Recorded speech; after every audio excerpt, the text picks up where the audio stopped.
Pinangarap mo rin ba na makapunta dito sa bansang Canada, kagaya ng pangarap ko? Kaya kailangan guys na gawin mo yung gusto mo sa buhay mo.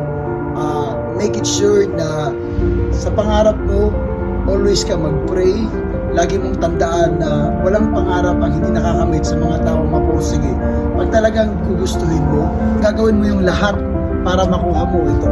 Like me, gumawa ako ng paraan kasi yung pinakamabilis na pathway na makapasok ka dito sa bansang Canada is yung skilled worker. Kasi hindi ka masyadong gagastos ng malaki. Aside dyan, tutulungan ka ng agency mo para makapunta ka dito sa pinangarap mong bansa. Maraming mga pathway na pwede nating pasukan, like for students.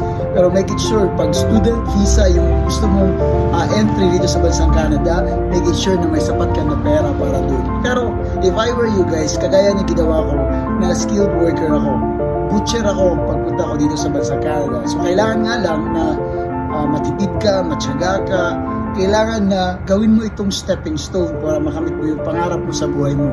Kagaya ko, naging isang permanent resident na ako sa bansang ito, na yung way ko is skilled worker.